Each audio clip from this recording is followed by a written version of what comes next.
और आज हम सीखेंगे शाकू कपलर के बारे में, जो नॉर्मली डेमू, मेमू और अपने वंदे भारत और दूसरे जो नए रोलिंग स्टॉक आ रहे हैं जिसमें अभी यूज़ हो रहा है। यूजुअली ये सबसे पुराना सिस्टम है लॉकिंग का, पर एकदम मजबूत और टिकाऊ सिस्टम है। बेसिकली हम इसमें देखने जाएंगे तो ये ट्यूब वाला हिस्सा है शाकू का, और इसको बोलते हैं विंग टाइप ए, और ये वाला हिस्सा है उसको बोलते हैं टाइप बी। ये वाला जो राउंड हिस्सा है उसको स्लीव बोलते हैं, और ये जो वाला हिस्सा है उसको विंग बोलते हैं। शुरुआत में जब हम इसको कपल करने जाएंगे तो ये विंग वाले हिस्से से ये जो स्लीव लगी है इससे पहले इसको ओपन करते हैं हम लोग। ओपन करने के बाद इसको पूरा सेट करेंगे।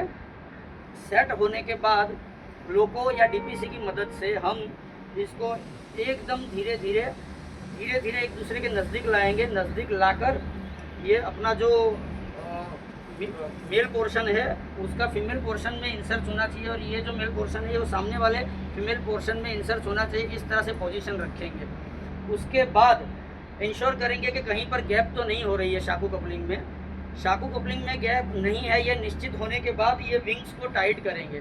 जिस साइड में ये स्लीव लगा होगा उस साइड से इस स्लीव को लॉक करेंगे, और दूसरी साइड से ये चेक नट को टाइट करेंगे। इंश्योर होने के बाद ये भी चेक करना है कि ये जो एरिया है ये यूनिवर्सल लॉक रहता है। ये पूरे इंडियन रेलवे के रोलिंग स्टॉक में ये शाकू कपलर ही ऐसा है जिसको वन एंड ऑल कपलर बोलते हैं, क्योंकि इसके जुड़ाव के साथ हमारा बीपी एफपी का भी कनेक्शन एक साथ हो जाता है।